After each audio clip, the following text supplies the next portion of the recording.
grabación de las conferencias pronunciadas en la iglesia de la calle Trafalgar 32 de Madrid, mes de octubre del año 2000.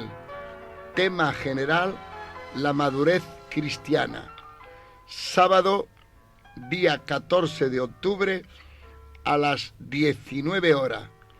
Discurre sobre el tema don Samuel Pérez Millo.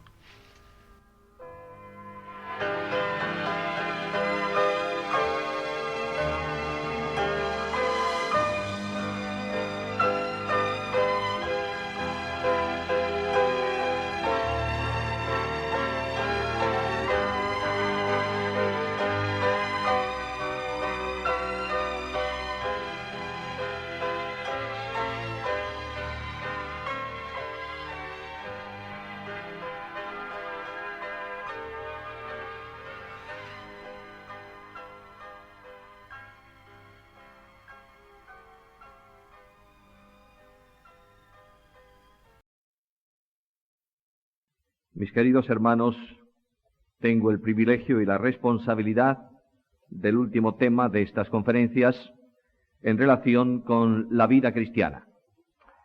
Alguien me puede decir, no es vida cristiana, es madurez cristiana. Es lo mismo. La vida cristiana, que comienza con un alumbramiento espiritual, se desarrolla progresivamente para alcanzar las cotas de madurez que corresponden al creyente y el conjunto de creyentes como iglesia en relación con la dimensión suprema de su cabeza, que es Jesucristo. No podemos hablar de una cabeza perfecta, un sacerdote perfecto y un cuerpo sacerdotal de niños en Cristo, que opinan, mantienen sus criterios al margen de la palabra, conforme a lo que mejor les parece ser en su pensamiento personal. Vida cristiana es identificación con Cristo y vida cristiana es vivir a Cristo. Hablar de vivir a Cristo es algo absolutamente imposible en la dimensión del hombre. Es sencillo en el poder del Espíritu. Vivir a Cristo no significa un esfuerzo exorbitante en alcanzar metas inalcanzables con las fuerzas del hombre. Vivir a Cristo significa decir al Señor, mírame, Señor, no tengo fuerzas, pero tú comunicas tus fuerzas a mi vida para que yo cumpla en mi proyecto tu voluntad. Esto es vida cristiana. Vida cristiana es vida abundante y victoriosa, porque Cristo lo dijo. He venido para que tengan ¿qué tipo de vida? Vida y vida abundante. Vida exultante, fuente interna que salta para vida eterna. Esto es vida cristiana. Y esto es precisamente madurez cristiana. De ahí que los hermanos que han confeccionado el programa han elaborado sistemáticamente un proyecto, un desarrollo de lo que tiene que ser la vida cristiana, comenzando en la primera ocasión en donde se ponen los fundamentos de lo que significa el alcanzar, el iniciar el camino de la madurez cristiana. Después nos ponen a Cristo como ejemplo, arquetipo, prototipo, molde, razón de vida cristiana, lo hemos visto ayer, y esta noche los hermanos han seleccionado un pasaje extraordinariamente importante que aparece en la epístola a los Gálatas, en el capítulo 5, y del que vamos a hacer lectura, versículos 22 y 23. Dice el apóstol Pablo, Gálatas 5, 22, mas el fruto del Espíritu es amor, gozo, paz, paciencia, benignidad, bondad, fe, mansedumbre, templanza. Contra tales cosas no hay ley. Pero los que son de Cristo han crucificado la carne con sus pasiones y deseos. Si vivimos por el Espíritu, andemos también por el Espíritu. No nos hagamos vanagloriosos, irritándonos unos a otros, envidiándonos unos a otros. El fruto del Espíritu es. Cuando preguntamos ¿qué es esto? ¿qué es el fruto del Espíritu? Las 9 perfecciones que Dios, actuando en la vida del cristiano, en el corazón renovado, regenerado del creyente, produce. No es una obra del hombre, es una obra de Dios en el hombre. Además de esto, el fruto del Espíritu es la biografía más breve que tenemos en la Biblia sobre Jesús. ¿Cómo era Jesús? Jesús era así. Estos 2 versículos, 22 y 23, definen y expresan el carácter moral de Jesús de Nazaret. Jesús de Nazaret era abundancia de amor, de gozo, de paz, de paciencia, de benignidad, de bondad, de fe, fidelidad, de mansedumbre, de templanza. Y este Jesús de Nazaret, cuya vida desde la óptica humana se expresaba en esta dimensión por cuanto tenía el Espíritu sin medida, tiene que decir al final de su ministerio 2 cosas importantísimas. Primera, ¿quién me redarguye de pecado? Luego Jesús era santo no solamente por vinculación a la persona divina, segunda persona de la deidad que sustenta y hace subsistir la naturaleza humana de Jesucristo, de Jesús de Nazaret, sino también por vinculación con el Espíritu, que actúa sin medida en Jesús el hombre. Segunda cosa que Cristo dice, no solo quién me redarguye de pecado, Cristo dice que contra estas cosas no hay ley, por cuanto no hay nadie que pueda acusarle de quebrantamiento de ley. Esto es vida madura. Esta es vida gozosa. Esta es vida victoriosa. Esta es el modelo, la razón de la vida cristiana. Ahora, ¿dónde está Jesús el hombre? Jesús de Nazaret, ¿dónde está? Bueno, murió, dio su vida voluntariamente, estuvo en la tumba, fue resucitado, ascendió a la majestad de las alturas, está sentado en la gloria. ¿Y entonces qué para mí? Me ponen el modelo de Jesús el hombre delante y me dicen, ahora imítalo. Indudablemente, no puedo eludir esa responsabilidad. Eso corresponde, forma parte, es la razón de mi vida cristiana. Como Él fue, dice Juan, así nosotros también en este mundo. Puesto los ojos en Jesús, dice el escritor de la carta a los Hebreos. Andando en la misma senda que él abrió, dice el apóstol Pedro. Luego hay una tremenda responsabilidad. Pero ¿cómo puedo yo hacer eso? Y de pronto Pablo me dice, mira, todo aquel que ha nacido de nuevo ha recibido el Espíritu de Cristo. El Espíritu Santo en una acción directa. El Espíritu Santo en un ministerio esencial de Dios en mí. El Espíritu Santo haciendo trascendente en la vida de cada cristiano el carácter de Jesús. Y esto es vida cristiana madura. Fuera de esto, el resto de las cosas son historia. Necesitamos retomar esta tarde este enorme concepto bíblico. Los creyentes de los últimos tiempos, hay 3 grupos de creyentes. Yo los defino así, perdonadme la libertad de definir. No de juzgar, de definir. Hay creyentes que miran el Espíritu Santo como el objeto del gozo externo. ¿Qué es vivir en el Espíritu? Es andar dando saltos por ahí. Gritar desaforadamente y casi, permitidme la expresión, entrar en una media esquizofrenia en donde perdemos el control y no sabemos qué hacemos, pero estamos en el Espíritu. ¿Qué va? ¿Qué va? Eso no es estar en el Espíritu. Otros miran el Espíritu desde la óptica teológica. Oh, ¿qué es el Espíritu Santo? Tercera persona de la deidad. Qué bien. ¿Qué más? Agente ejecutivo de la creación. ¿Y qué más? ¿Y cuántas definiciones? ¿Y en cuanto a la Iglesia qué? Déjalo allí. Porque cuando el Espíritu Santo controla la Iglesia, es Él el que determina, establece, organiza, ordena, impulsa y ejecuta conforme a su voluntad.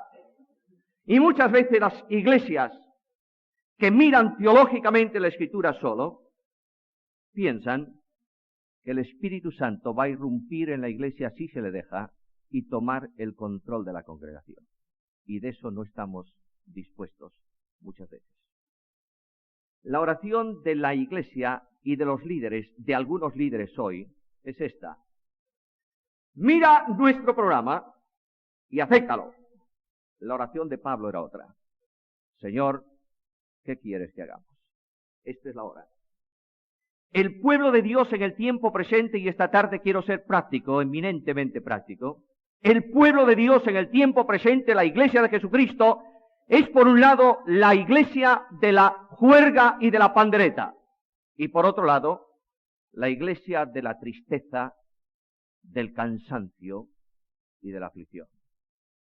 Hagamos un alto, queridos. Es hora de permitir que el Espíritu Santo renueve, sople y establezca conforme a su voluntad, desde la óptica bíblica. Ahora, ¿cómo puedo yo llegar a la madurez real y vivir en ella? Porque si el prototipo, si la razón, si el ejemplo de madurez es Cristo, ¿cómo puedo yo vivir a Cristo? Primeramente, quiero hablaros de la necesidad de la acción del Espíritu Santo en la vida cristiana. Segundo, del fruto que el Espíritu produce en el creyente. Y en tercer lugar, de nuestra responsabilidad frente a esto. No olvidemos, y lo digo anticipadamente porque casi siempre el último punto es más breve, quiero enfatizar solemnemente que no hay posibilidad de evitar la responsabilidad del hombre, ni en el ejercicio de la fe salvífica, ni en el desarrollo de la vida de salvación. Somos responsables, ¿cómo no? No podemos dejar de entender y enseñar que el hombre de Dios tiene que caminar en un sentido de responsabilidad, pero la capacidad para esa acción es obra de la gracia en su vida. La necesidad del fruto del Espíritu. Cuando Cristo habló a los suyos, y voy a tomarlo por ese lado, aunque no lo tenía pensado hacer esta tarde así, cuando Cristo habla a los suyos de la evangelización y establece el plan, el proyecto de evangelización del mundo, le dice: id a todas las naciones, haced discípulos, o como recoge Marcos, id por todo el mundo, predicad el evangelio, y de pronto este mismo Señor que dice esto a los suyos, les dice a aquellos que están en Jerusalén: no lo hagáis hasta que seáis investidos de poder de lo alto. De manera que para llevar adelante la evangelización no solo era necesario saber qué había que predicar, había que llevar un mensaje acompañado de un poder especial, porque la predicación, la evangelización tiene esencialmente que ver con testimonio, y el testimonio tiene que ver con la manifestación visible de Jesucristo en el mundo. El mundo no necesita un mensaje teológico sobre el evangelio. El mundo no necesita un mensaje dogmático sobre Cristo. El mundo necesita ver a Cristo realmente actuando en aquellos que predican el mensaje del evangelio. La vida del creyente como testigo está condicionada necesaria, inevitable, indiscutible, incuestionablemente a la acción poderosa del Espíritu Santo en la vida del creyente. De manera que esa acción transformadora, regeneradora, esa acción que impacta en la sociedad, de la cual Pedro nos enseñaba uno de estos días en el capítulo 3 de la carta primera, en aquella mujer que sin palabras alcanza a su marido inconverso para Cristo por su conducta, no es posible, oídlo bien, desde el esfuerzo del hombre. Es el resultado de la acción del Espíritu del hombre. El Espíritu Santo reproduce en los instrumentos salvos y santificados por Dios el carácter moral de Cristo, y ese carácter moral de Cristo impacta no sólo por las palabras, sino específicamente por los hechos. El proyecto divino para el creyente es algo concreto y establecido. El Padre ha predestinado. Oíd bien el verbo. Sé que es un verbo conflictivo, difícil. Hago aquí un paréntesis, perdonadme mis paréntesis. A veces los que me conocen dicen: pareces Pablo, haces un paréntesis en casi todas tus epístolas. Bueno, este es un paréntesis. Predestinar es un verbo que en el Nuevo Testamento aparece solo referido a creyentes. Segundo, cada vez que aparece siempre es positivo, nunca es negativo. No hay predestinación para condenación. Hay elección, que es distinto, para salvación, pero no hay predestinación para condenación. El verbo predestinar aparece en varias partes, pero una de las enseñanzas más concretas de la predestinación de Dios para el creyente está en Romanos 8:29, en donde dice el apóstol Pablo que el proyecto, el programa, el propósito del Padre para los creyentes es que seamos hechos ¿cómo? conformes a la imagen de su Hijo. Nadie puede hacerlo más que Dios. Solamente la acción de Dios puede poner este cerco definitivo en la vida cristiana y llevar a cabo en el destino de los santos el ser semejantes a la imagen de su Hijo. Muchas veces nosotros durante nuestra vida resistimos la acción del Espíritu y no llegamos a alcanzar en la dimensión posible, humanamente hablando, la imagen de Jesús. Nos negamos a ser un vaso moldeable por Dios. Pero no entraremos en el cielo, oídlo por favor, si no llevamos la imagen de Jesús. Mañana vamos a salir para el extranjero. Una de las cosas que tienes que llevar cuando vas al extranjero es tu pasaporte.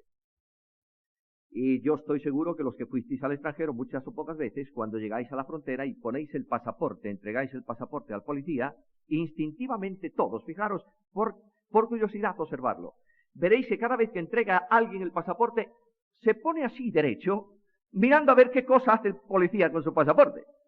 Y el policía lo que hace es abrir el pasaporte, primero, siempre por la fotografía del individuo. Y el hombre serio mira el pasaporte y mira al hombre que está afuera, y tú te pones a temblar y dices, hombre, antes tenía bárbaro, no tengo, ¿qué va a pasar aquí?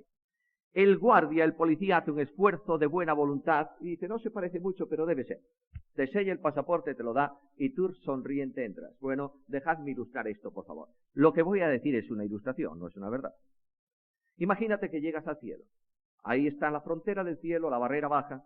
No hay frontera en el cielo, no hay barrera. Es un ejemplo. Y ahí, detrás de la barrera, que no existe, hay un guardia de fronteras. ¿Qué quieres que sea? ¿Un ángel, un arcángel, un serafín? Lo que tú quieras.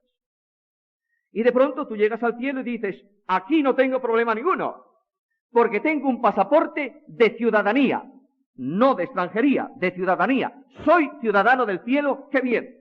Y llegas allí y entregas tu pasaporte feliz, y cuando el guardia abre el pasaporte, tú te quedas pálido. Dices, ¿qué va a ser aquí? La imagen del pasaporte no es la mía, es la de Jesús. Y de pronto el guardia sonriente cierra el pasaporte, te lo da, levanta la barrera y dice, pase. Y dices, qué cosa más extraña.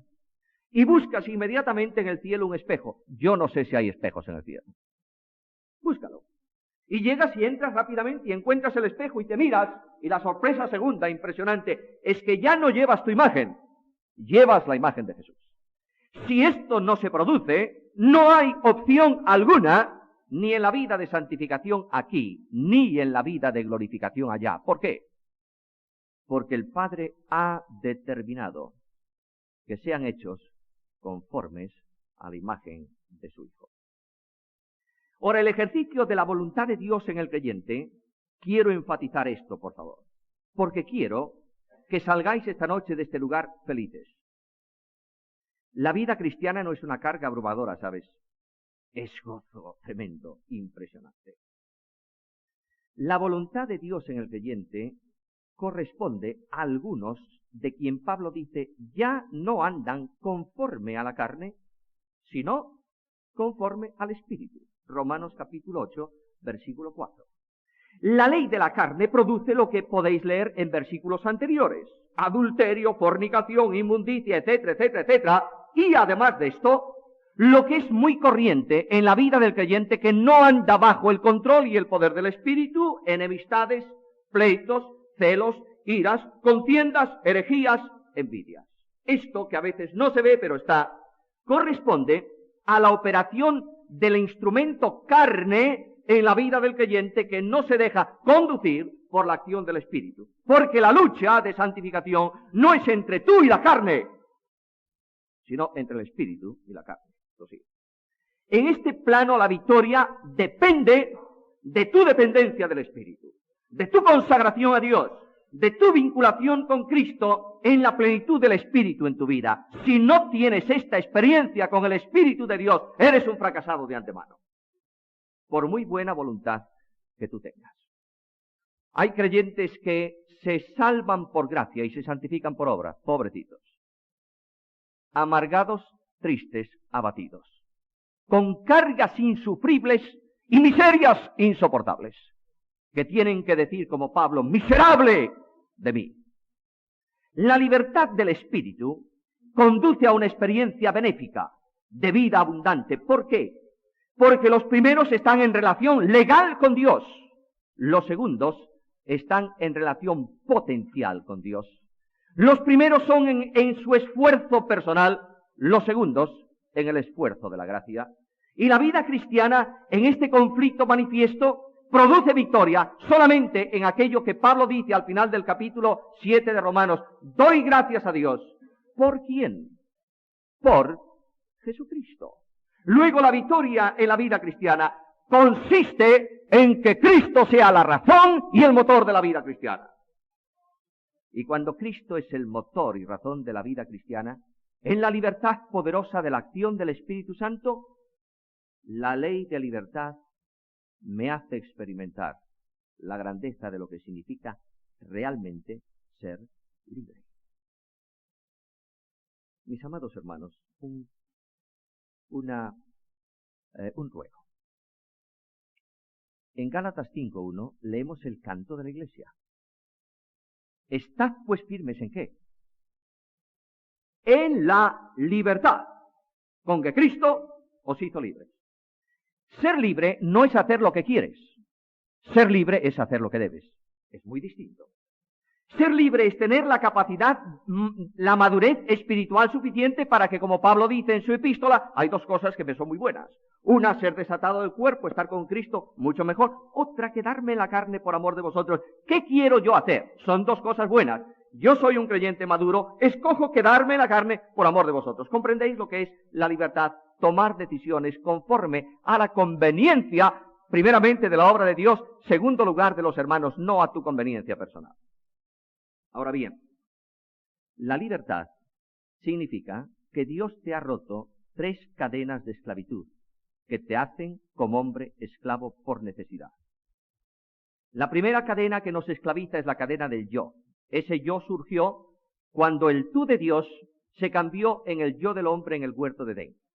Cuando el hombre dijo a Dios, tú no, en ese instante la cadena del yo ha caído y ha aprisionado al hombre en una dimensión tan grande que el hombre es esclavo de sí mismo, en una autoestimación, en un autoconcepto personal, etcétera, etcétera.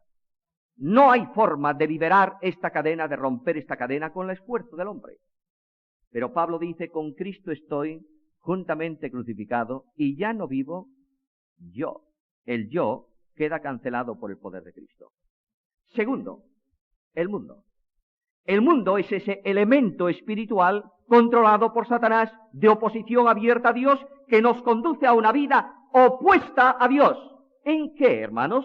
En terribles desórdenes, en tragedias morales impresionantes, en eso sí, y en religión humana también.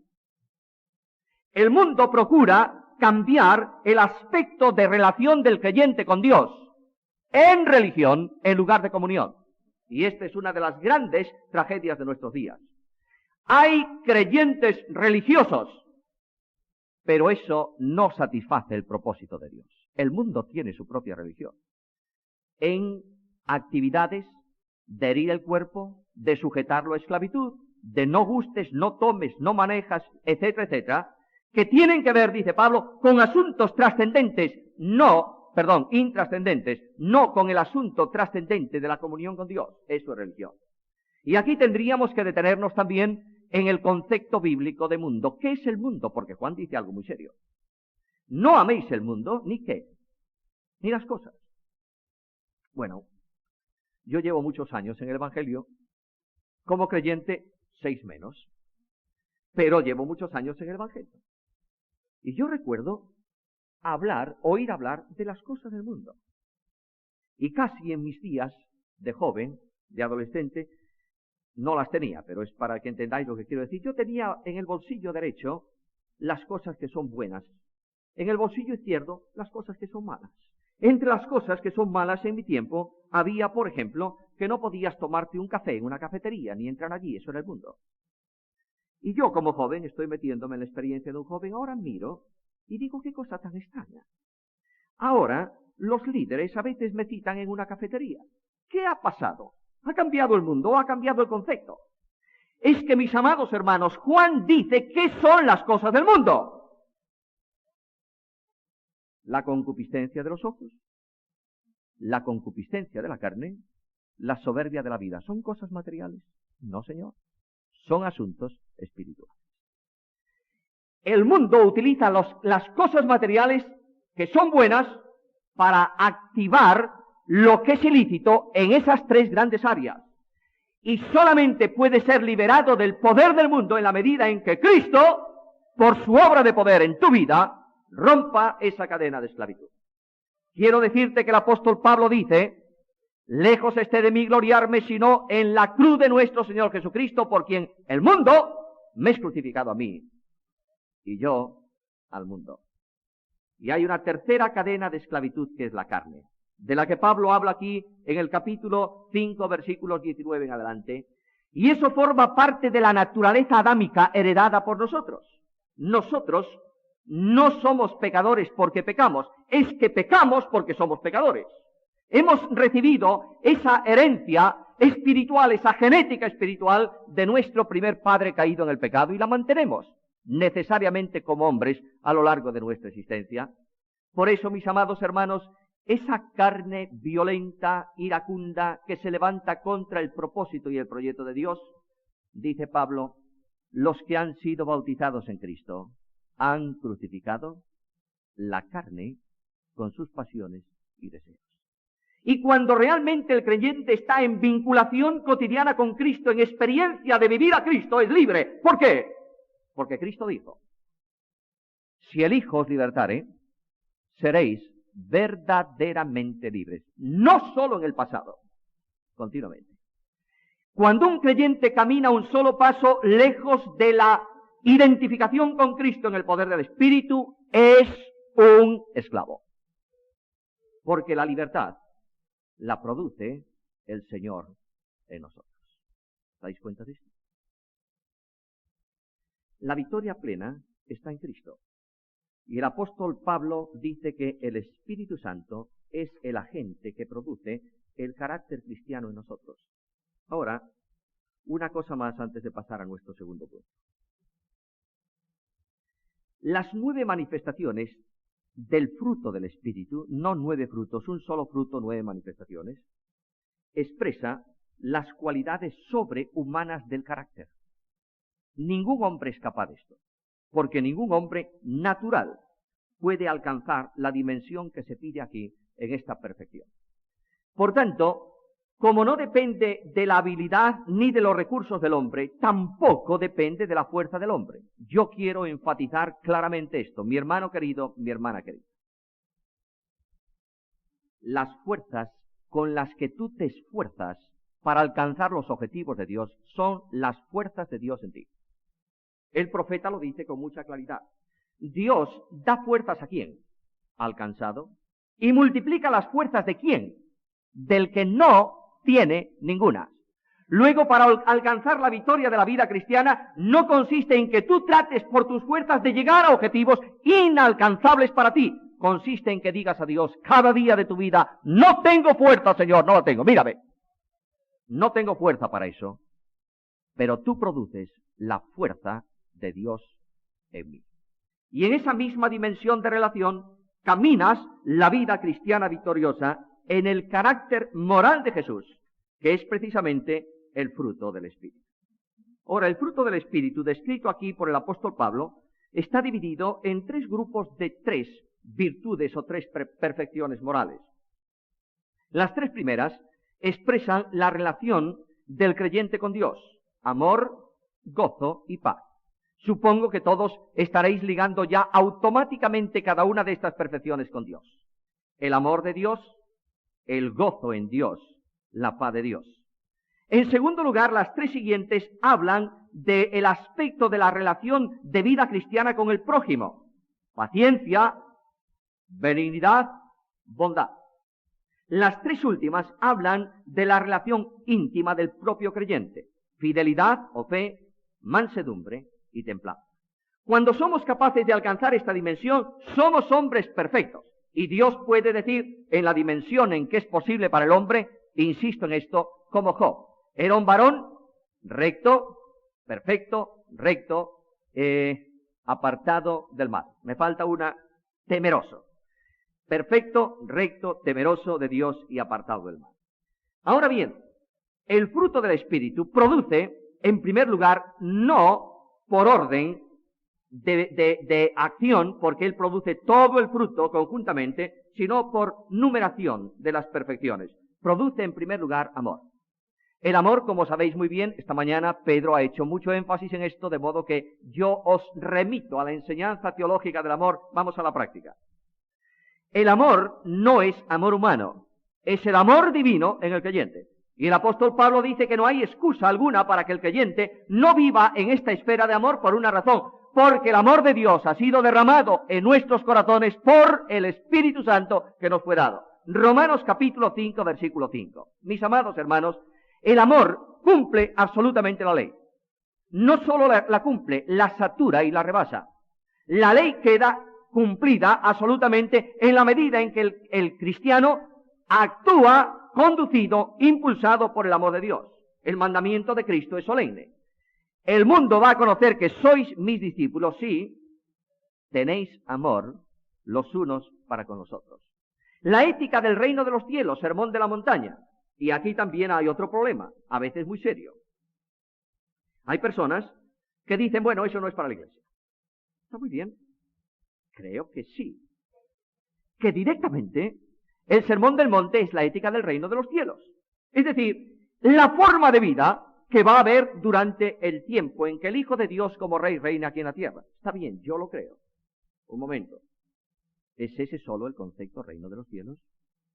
No, señor. Reino de los cielos es el lugar donde Dios gobierna y es obedecido. Nunca dejó de haber manifestación de reino de los cielos en la tierra. Desde el principio. Y cuando voy a la carta a los Colosenses, capítulo 1, versículo 13, Pablo me dice algo muy serio. Ha sido sacado del poder de las tinieblas y trasladado ¿a dónde? Al reino. Y cuando Cristo hablaba con Nicodemo, el judío, preocupado por sí, y si podría entrar en el reino, el problema de Nicodemo lo sabéis bien todos. Nicodemo no viene al Señor de noche porque era un cobarde. Esta es una historia. Nicodemo viene al Señor de noche porque busca tiempo largo para poder hablar con el Maestro y está todo el día ocupado, Jesús. Porque Nicodemo tiene un problema muy grande, muy serio, muy profundo. Nicodemo reconoce que Jesús es el Mesías. Miradlo en el saludo.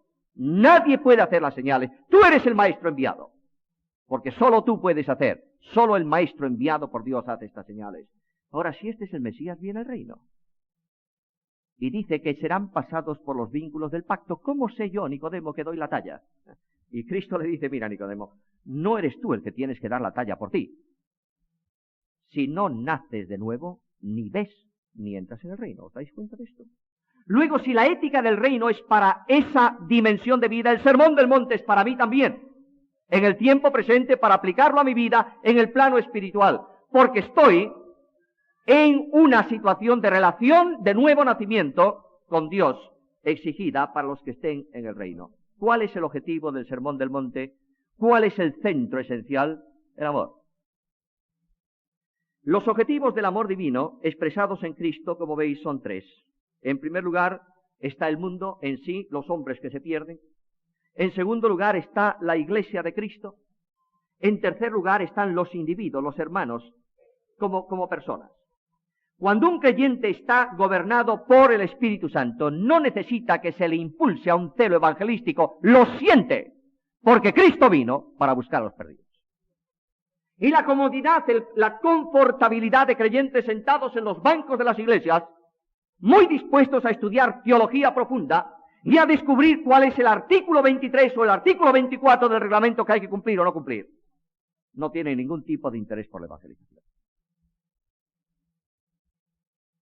La evangelización nace cuando el amor de Cristo en nosotros por el Espíritu nos impulsa a buscar a los perdidos. El amor por la Iglesia surge del amor de Cristo a quienes son objetos de su amor. Cristo amó a la Iglesia, ¿o no? ¿Por quién se entregó Cristo? Por sus ovejas. Frente a esto, somos capaces de despreciar la Iglesia, de dividir la Iglesia y de alterar la Iglesia. Oh, Señor, ¿es esto vida madura? Y el amor de Cristo nos impulsa a amar a nuestros hermanos. ¿A quiénes? ¿Solo aquellos que no son simpáticos? No, Señor. Aquellos que son insoportables también. Porque el amor de Cristo se ha extendido sin límites a cada uno de nosotros. Y si un creyente no es capaz de amar intensamente a todos sus hermanos, sin excepción, no está viviendo en el poder del Espíritu. Este amor se expresa también en la familia. Si hay una tragedia humana hoy en día, es la falta de amor en el hogar. El padre que entiende muy mal el concepto de cabeza y se convierte en el jefe de la tribu. La persona que no es capaz de amar intensamente a su esposa reconociéndola como coheredera con él de la gracia de la vida. El padre que no es capaz de dedicar tiempo a sus hijos en un amor desinteresado. El caos familiar es de una dimensión tan grande que afecta intensamente a las iglesias, sin excepción, llamadas evangélicas. ¿Es verdad o no es verdad? ¿Dónde está el amor? ¿Dónde está? Solamente en vidas controladas por el Espíritu Santo. Segunda característica, el gozo. ¿Qué tipo de gozo? El gozo de Dios en ti. El gozo divino operado por el Espíritu en el creyente. El gozo que Jesús desea para el cristiano, que sintáis mi gozo. Cristo era un hombre gozoso en medio de todos los sufrimientos y las pruebas, porque vivía siempre en la plenitud del Espíritu. Y el Espíritu produce gozo. ¿Sabéis qué es eso? Es el resultado de la relación de un conocimiento íntimo con Cristo. Es sentir, algunos dicen por ahí, es sentirse enamorado de Cristo. Bueno, es una frase buena. Es algo más. Es sentir vibrar a Cristo al margen de la religión en tu vida en cada momento. Es sentir que Cristo está impulsando y dinamitando tu vida. Es saber que no hay nada que pueda ocurrir en tu existencia que no esté controlada por el Señor. Y es llegar a la realidad de la exhortación de Pablo. Gozaos. ¿En quién? En el Señor siempre. Tercera manifestación del Espíritu, paz. Dos aspectos de la paz. La paz de posición y la paz de santificación. La paz de posición es la paz que el creyente experimenta cuando levanta sus ojos al cielo y ve que no hay nubes de ira sobre su cabeza. Es la paz que produce sentir la realidad de la expresión de Pablo. Ya no hay ninguna condenación para los que están en Cristo Jesús. Y yo miro esta tarde al cielo y descubro que el trono de ira por el pecado se ha cambiado para mí en un trono de misericordia. Porque Cristo murió por mí. Y ha cancelado perpetua y definitivamente la cuenta de mi pecado. Oh, qué gozo tremendo, terrible gozo. Una paz infinita, profunda, siento cada vez que me acerco al Señor y descubro que a pesar de mi pecado y de mis fracasos, Dios tiene cancelada mi deuda. Pero hay la paz de santificación, la paz experimental. Y la paz experimental está dada por Cristo en aquellas palabras tremendas. La paz os dejo, paz de relación. Mi paz os doy. Mirad la escena, por favor. Jesús está cenando con los discípulos. ¿Cómo estaban aquellos? Tensos e inquietos. Y Cristo mira el rostro de ellos y descubre que hay tensión en el alma. Y Cristo les dice, no se turbe vuestro corazón. Y sigue el discurso, y sigue igual. Y el Señor dice, bueno, escuchadme, voy a haceros un regalo. Voy a daros un tesoro. Mi paz. Mi paz os dejo. Mientras vosotros estáis inquietos, yo tengo paz. Como hombre, estoy hablando desde la óptica humana del Señor Jesús. ¿Por qué? Porque la paz del cristiano es la paz de Dios, operada subjetivamente por el Espíritu Santo. Mirad, la paz no significa ausencia de conflictos externos, porque Cristo lo advirtió. En el mundo, ¿qué tenéis? Aflicción. La paz significa saber que en la nave de tu vida, golpeada por el temporal de la vida, por los elementos desencadenados por Satanás, o por las pruebas circunstanciales de tu propia experiencia, en medio del problema más grande, de las lágrimas más intensas, sabes que estás en las manos del Señor. Y sientes profunda paz en medio de las lágrimas. Pedro nos hablaba de las pruebas.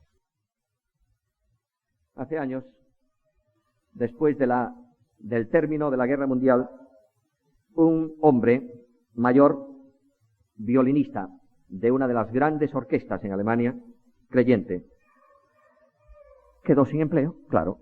El teatro destruido. ¿Quién iba a levantar un teatro? Levantemos fábricas y carreteras primero. Ya habrá tiempo para la música. Y él no sabía hacer otra cosa, era un viejo.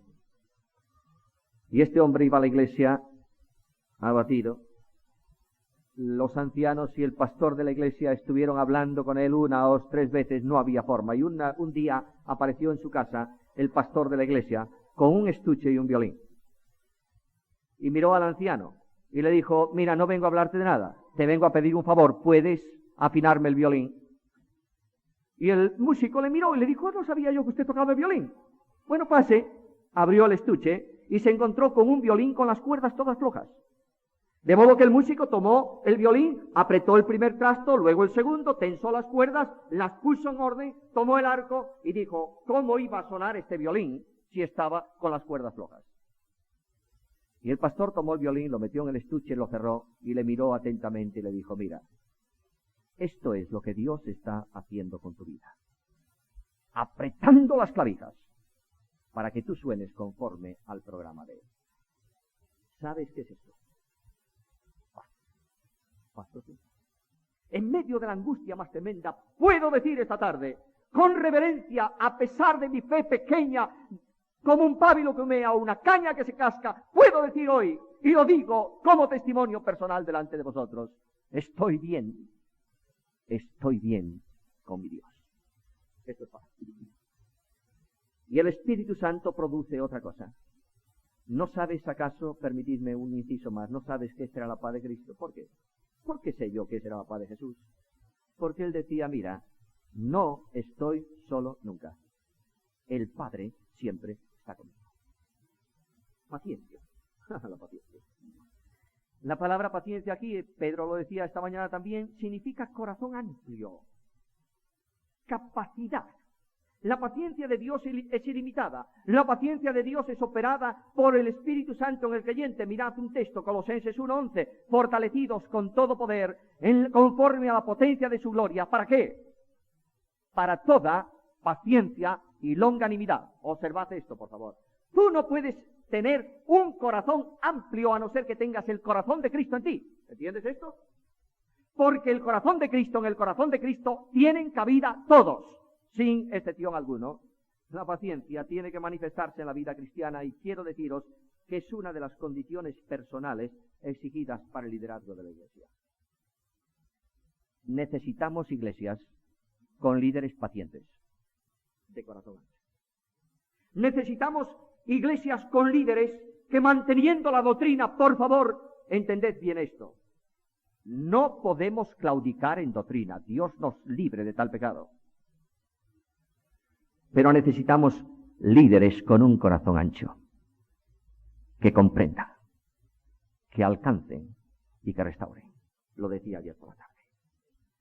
¿Cuántas veces un creyente viene y no encuentra acogida, sino golpes? No te desalientes por esto, querido hermano. El Señor tiene paciencia para contigo. Luego viene la benignidad. La benignidad no es debilidad, es una entrega sin resistencia. Es el ejemplo de Cristo que veíamos ayer. No se haga mi voluntad, sino la tuya. La manifestación de la benignidad es uno de los aspectos cautivadores de la vida de Cristo aquí en la tierra. Y la benignidad debe manifestarse en la vida cristiana porque es requerida para el servicio. Mirad un texto, segunda carta a Timoteo, capítulo 2, versículos 24 al 26. Porque el siervo del Señor no debe ser contencioso, sino amable para con todos, apto para enseñar, sufrido, para que con mansedumbre corrija a los que se oponen, por si quizás Dios les conceda que se arrepientan para conocer la verdad y escapen del lazo del diablo en que están cautivos a voluntad de él. De manera que la benignidad está presente en ese aspecto de la relación pastoral en la iglesia. Bondad. La expresión de la manifestación de Dios. Sabéis que hay un texto que para mí me ha conmovido siempre que lo leí. He predicado de él muchas veces. Espero en la voluntad del Señor seguir haciéndolo. Y eso es Nahum 1:7. El Señor es bueno, fortaleza en el día de la angustia y conoce a todos los que en Él confían. ¡Qué tremenda dimensión! El Señor es bueno. Esa bondad permite la nobleza de carácter. Y es una combinación perfecta entre la justicia y el amor. Es el Espíritu Santo el único que puede capacitar al creyente para esta bondad. Y luego viene la fe. Voy a apurar en estos últimos tres, un poco más. Fe aquí no tiene que ver con la fe salvífica, aunque está dentro de ella. A veces hacemos unas distinciones extrañas. La fe de salvación, la fe de santificación. Un momento. La salvación tiene tres niveles. En el pasado, justificación, mediante cuya acción el pecador es separado de la pena del pecado. En el presente, santificación, mediante cuya acción el creyente es separado del poder del pecado. En la tercera, glorificación, mediante cuya acción el creyente será separado de la presencia del pecado para siempre. Este es el proceso de salvación. La fe que nos ha unido, vinculado a Cristo por entrega, es la misma fe que nos mantiene en esa entrega cotidiana a Cristo en la vida cristiana. Porque quiero enfatizar esto una vez más, aunque os canse un poco esta noche. No es posible la vida cristiana desde tu esfuerzo personal. Solo en dependencia vinculante con Cristo en el poder del Espíritu. Fidelidad. Estaba una vez recibiendo una clase de mi querido profesor, el doctor Lacueva.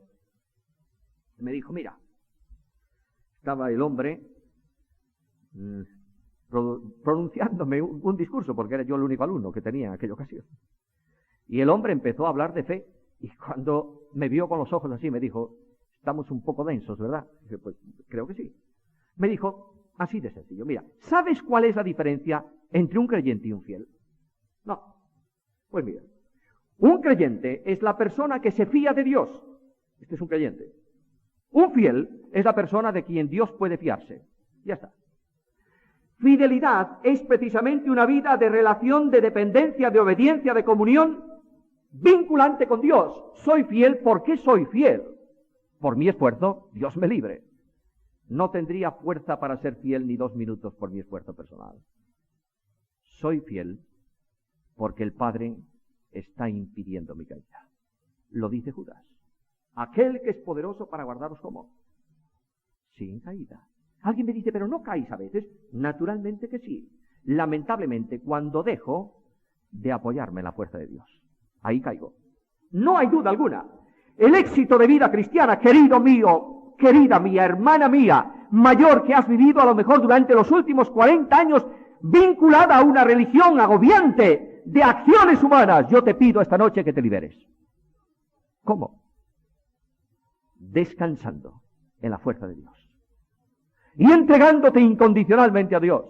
Y diciendo al Señor esta noche, oh Señor, yo sé que la vida cristiana es fantástica porque está accionada por tu poder en el Espíritu Santo. Esto es vida cristiana, queridos amigos. Vida cristiana es vivir a Cristo. Penúltimo fruto. Penúltima manifestación del fruto, mansedumbre. 2 grandes mansos, Jesús, Moisés. ¿Sabéis lo que era el pueblo de Israel, según definición de Dios? Un pueblo duro de ¿qué? Derechos. Aquí estoy yo. Y cuando Dios decía dobla, ni hablar, duros de servir. Y en medio de esa dureza de servir, un hombre que dice, es el más manso de la tierra, porque dobló delante de Dios. Ahora sabéis, a Moisés el aprender mansedumbre le costó 80 años. 40 en la mejor facultad de la historia humana, Egipto.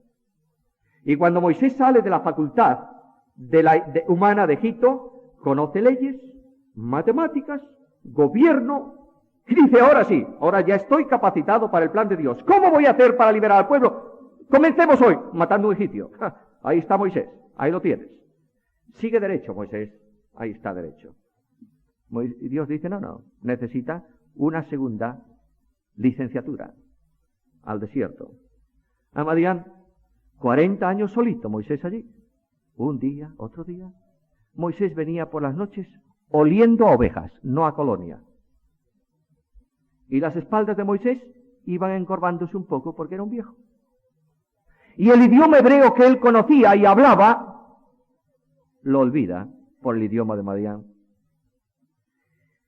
Y de pronto Dios lo llama a la zarza ardiendo. Dice, vamos a examinar a Moisés. Es la reválida. A ver si da nota o no. Y le dice, mira Moisés, tienes que ir a Egipto a liberar a mi pueblo. Y dice, no, estás equivocado. Yo no. ¿Lo dice por negarse? No. Lo dice por humildad. ¿Quién soy yo? Y Dios le dice, vete. Es que además ya he perdido el idioma. Para hablar soy tartamudo. Dice, no te preocupes. Tu hermano sabe hablar bien. Ya va a hablar por ti hasta que tú puedas hablar solo. Bueno. Y cuando ya no hay más disculpas nacidas de la humildad, Moisés dice al Señor, mira Señor, yo creo que aquí hay un problema. Envía al que tienes que enviar, yo no soy. Y Dios dice, sobresaliente Moisés, eres un hombre manso. ¿Qué tienes en la mano, Moisés? Yo te voy a capacitar ahora mismo. ¿Qué tienes en la mano? Un palo. Con mi fuerza, vete. Y ahí va Moisés. ¿Y cómo entra Moisés en Egipto? Manso y humilde. ¿Cómo se comporta Moisés con aquel pueblo? Mirad, queridos, es tan interesante esto que yo estaría ahora 3/4 de hora más hablando de Moisés. Último ejemplo de la mansedumbre de Moisés. Moisés está estresado al límite. Y Moisés dice, mira, Señor, esto es insoportable. Además es tu pueblo, no es mío. Tú me has cargado a mí aquí algo imposible. Mátame. Lo mejor que puedes hacer es matarme. Y Dios dice a Moisés, vamos, hay una solución. Y veis a Moisés caminando. Y veis al pueblo rebelándose. Y veis a Moisés diciendo, Señor, no hagas nada con el pueblo, es tu pueblo. Y veis a Moisés intercediendo por su hermana. Y veis a Moisés permanentemente en una vida de dependencia del Señor, siempre inclinado. Esto es lo que Cristo iba a expresar en la máxima dimensión. No yo, Señor, sino tú. Y por último, templanza. La vida madura de muchos creyentes se arruina por la falta de control personal. Esta mañana Pablo tenía una expresión, se la copio, no era suya, pero la dijo él, del viejo adagio castellano, genio y figura hasta la sepultura. Y a veces encuentras a un creyente que ha dado una respuesta violenta, etcétera, etcétera, y le dices, pero hombre, por favor, pero ¿cómo eres capaz? Y te dice, como disculpa, es que soy así. Sin duda eres así. Dios cuando te salva no te cambia el carácter, pero te moldea el carácter, ¿entiendes esto? Te controla el carácter. Tenemos un impulsivo que es Pedro. Pedro es un tesoro. Pedro no fue un calamidad, fue un tremendo hombre de Dios. Tenemos un Pablo con un carácter diferente. Tenemos un Mateo distinto. Tenemos un Juan y su hermano, al que le llamamos a Juan, con razón, el discípulo del amor, pero era un sectario impresionante y un rencoroso violento. Ahí tienes a Juan. Señor, ¿qué te parece? Había uno por ahí haciendo milagros en tu nombre y como no nos seguía a nosotros, le dijimos, no puedes hacerlo, sectario.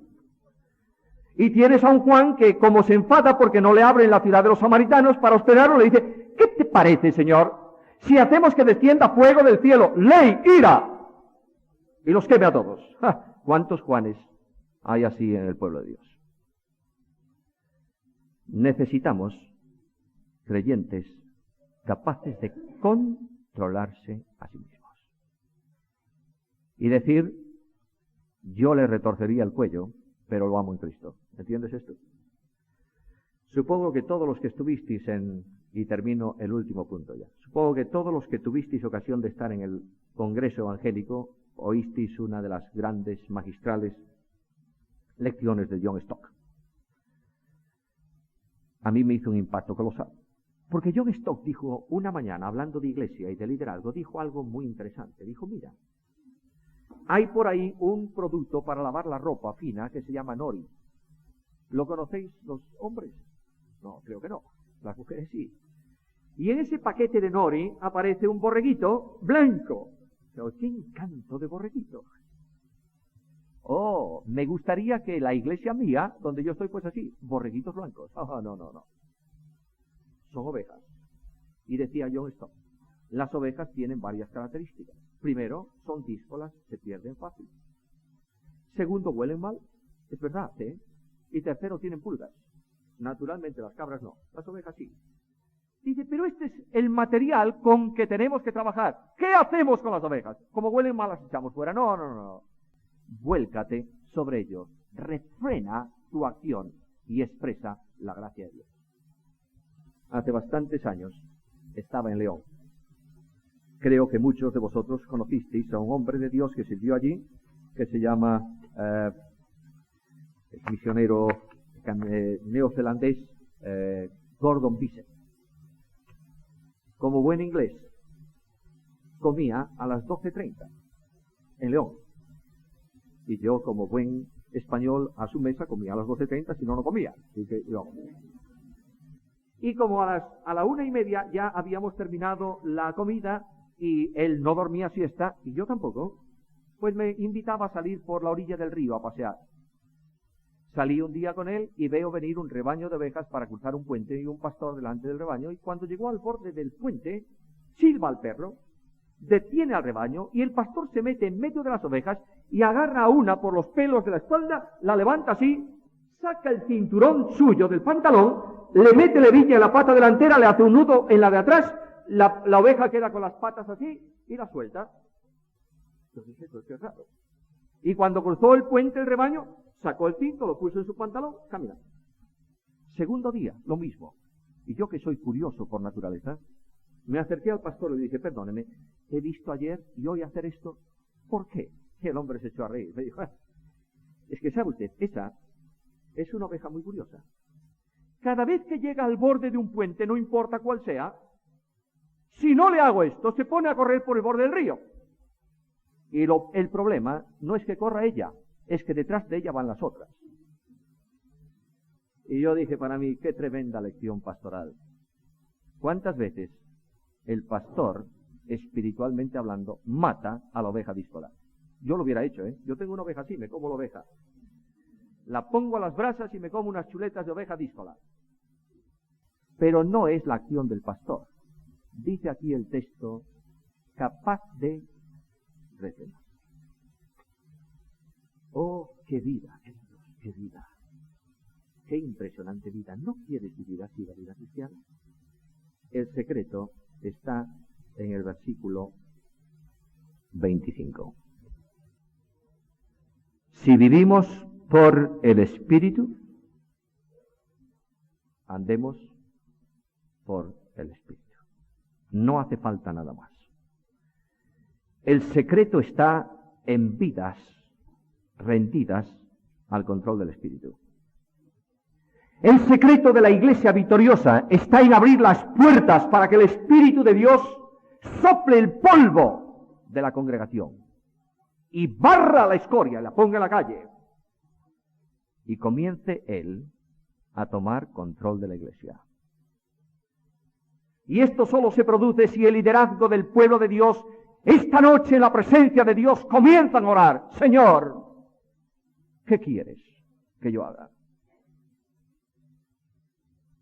Y la vida victoriosa del creyente está en decir al Señor esta noche, transfórmame, Señor, cámbiame, renuévame, porque todo lo que hay dentro de mí necesita ser cambiado, Señor. ¿Tienes necesidad de un cambio en tu vida? ¿Tienes necesidad de sentir gozo real que te anima a venir a la congregación porque sientes el impulso del Espíritu? ¿Sientes paz profunda esta noche en tu vida? Y a pesar de las lágrimas hay gozo en tu corazón. ¿Has descubierto que ese carácter viejo es controlado por el Espíritu y que eres capaz de amar cuando solamente aquel que es objeto de amor merecería ser odiado por ti? Eres capaz de hacerlo. Eres capaz de sentarte mañana por la mañana a la cena del Señor y decir al Señor, mírame, Señor, manos limpias. No tengo nada contra nadie, porque no tengo nada contra ti. Comunión no es relación horizontal, es relación vertical. que se hace horizontal por medio de Cristo. ¿Cuánto tenemos que cambiar, queridos? Yo quiero pediros esta noche, como hice ayer, un instante de recogimiento personal. Quiero pediros que cada uno de nosotros dejemos por un instante que el Espíritu de Dios hable a nuestros corazones. Y con la cabeza inclinada, con nuestros ojos cerrados, escuchemos al Señor que nos dice: separados de mí, nada podéis hacer. Y escuchemos la exhortación del Señor por Pablo a nosotros. Andad en el Espíritu. ¿Quieres hacerlo? ¿Quieres esta noche tomar una decisión personal en esta dirección? Y decir al Señor: Señor, desde ahora en adelante, para tu gloria, quiero andar en el Espíritu, en plena libertad. Si hay pecado oculto en el corazón que contrista el Espíritu, confiésalo ahora al Señor. Si hay resistencia en tu vida a la senda que Él traza para ti y tú no la sigues, confiésalo a Jesús. Y esta noche empieza a disfrutar de la madurez en Cristo. Os encomiendo a su gracia y pido al Dios de todo poder que cambie, renueve, oriente, capacite, transforme, restaure vuestras vidas. Para vuestra bendición personal, para testimonio suyo en el mundo, para edificación de su pueblo y sobre todo, para gloria de su nombre. Que el Dios de gracia añada esta noche sobre vosotros su bendición.